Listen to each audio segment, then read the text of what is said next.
జై గురుదత్త. ఈరోజు స్వాతి నక్షత్రం వాళ్లకు ఒక దానాన్ని చెప్తాను.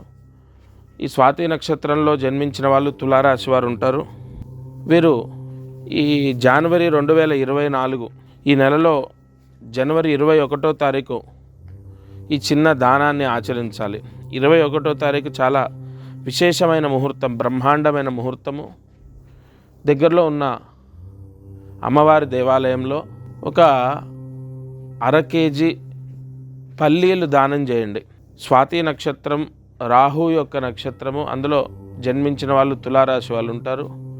ఆర్థిక సమస్యలు పోవడానికి, ఉద్యోగం రావడానికి, ధన సంబంధితమైన యోగాలు ఏర్పడడానికి, జనవరి నెలలో నక్షత్ర శాంతి జరగాలి అంటే మీరు ఖచ్చితంగా 21వ తారీఖు అమ్మవారి దేవాలయానికి వెళ్ళి అమ్మవారి దర్శనం చేసుకొని 1/2 కేజీ పల్లీలు అక్కడ పూజారికి దానం చేయండి.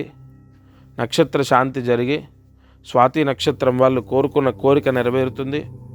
దానం చేశాక మీకు చాలా మంచి జరుగుతుంది. ముఖ్యంగా ఆర్థిక సమస్యలు పోవడానికి దానం చేసుకోండి.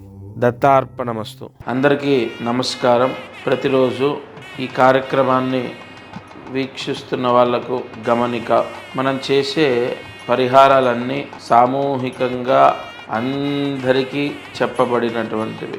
ఇక్కడ ఒక విషయాన్ని మీరు గ్రహించాలి.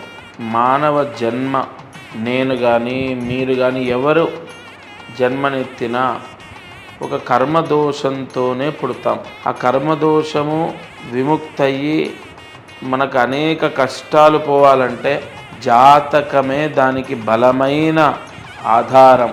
కావున ఎవరైతే ఈ ఛానల్ చూస్తున్నారో వాళ్ళకు విపరీతంగా, అంటే ఈ ఛానల్ చూడండి, దీంట్లో చెప్పిన పరిహారాలు చేయండి, ఓకే, అయినా కూడా మీ కష్టాలు తొలగలేదు, లేదా విపరీతంగా కష్టాలున్నాయి, ఇంట్లో సమస్యలు ఉన్నాయి, అమ్మాయి విషయంలో, అబ్బాయి విషయం, ఇలా అనేక విషయాల్లో సమస్యలు ఉన్నాయి అన్నప్పుడు తప్పకుండా మీ జాతకాన్ని పరిశీలింప చేయించండి.